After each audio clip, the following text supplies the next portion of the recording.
আমার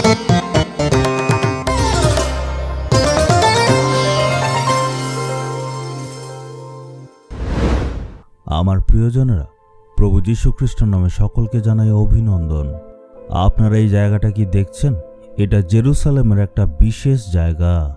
আর এইদিকে নিশ্চয় আপনারা একটা গুহার মতো দেখতে পাচ্ছেন। এই গুহাটার নাম হচ্ছে সিদিকিওর গুহা। এই জায়গাটা খুবই একটা গুরুত্বপূর্ণ জায়গা। ব্যাবিলনের রাজা যখন জেরুসালেমের উপর আক্রমণ করেছিল তখন সিদিকিও রাজা এই গুহা দিয়ে পালিয়েছিল, এই জন্যই জায়গাটার এই নাম। এছাড়াও এই জায়গাটাকে কিং সলোমনস কোয়ারিও বলা হয়। কোয়ারির মানে হচ্ছে খনি। আমাদের দেশে অনেক খনি আছে, একইভাবে এটা একটা খনি। আপনারা ভাবছেন এখানে তো বিশেষ কি আছে? এটা বাইরের থেকে শুধু একটা গুহা মনে হয়, কিন্তু যদি ভেতরে যান তখন আপনারা দেখে আশ্চর্য হবেন, কারণ এই গুহার ভিতর একটা বড় গ্রামের মতো রয়েছে। হাজার হাজার লোকেরা এটার ভেতরে বাস করে।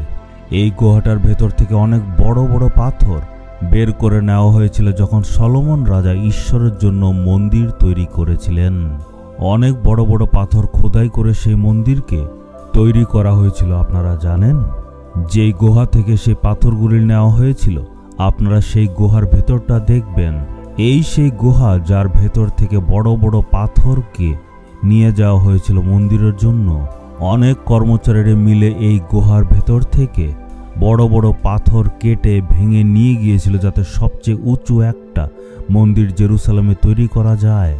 মানে উপরে হচ্ছে জেরুসালেমের শহর আর নিচে হচ্ছে এত বড় একটা বিশাল গুহা। আমি যখন এর ভেতরে গিয়ে দেখলাম, আমি আশ্চর্য হয়ে গেলাম। এত বড় জায়গা, এমন ধরনের বিশেষ বিশেষ জায়গা জেরুসালেমে অনেকখানে দেখবেন।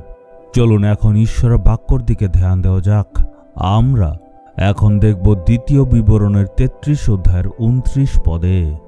তোমার মতো কে যে জাতিকে সদাপ্রভু রক্ষা করেছেন, তিনি তোমার ঢাল ও সাহায্যকারী এবং তোমার গৌরবজনক তরোয়াল। বাক্য বলছে যে ঈশ্বর তোমার জন্য ঢাল ও সাহায্যকারী আর তোমার জন্য গৌরবজনক তরোয়াল। আমরা জানি যে সৈনিকদের হাতে এইসব ঢাল তরোয়াল এগুলি থাকে যাতে তাদেরকে রক্ষা করতে পারে।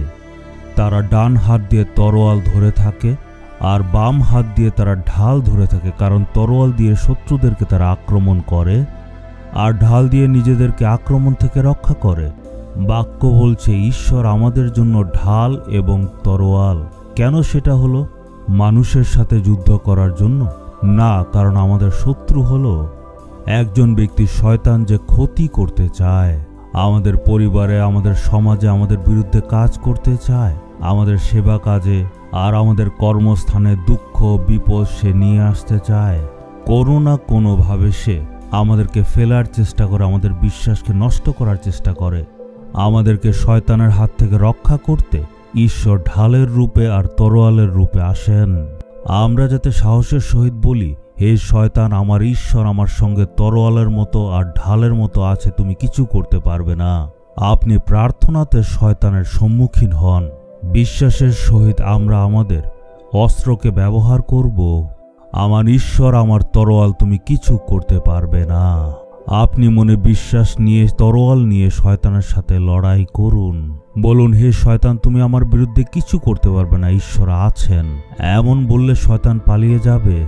আপনার ঘরে সব পরিস্থিতি পাল্টে যাবে। আপনি ঈশ্বরের আশ্চর্য কাজ দেখবেন। আপনি দু হাত তুলে প্রার্থনা করে বলুন, হে আমার পিতা ঈশ্বর, আপনি আমার জীবনে তরোয়ালের মতো। এই জন্য শয়তান আমার বিরুদ্ধে কিছুই করতে পারবে না, কারণ আমি প্রভু যীশু খ্রিস্টর নামে সেই শয়তানের উপর বিজয়ী হব। প্রভু যীশু খ্রিস্টর নামে চাইলাম, আমেন, আমেন।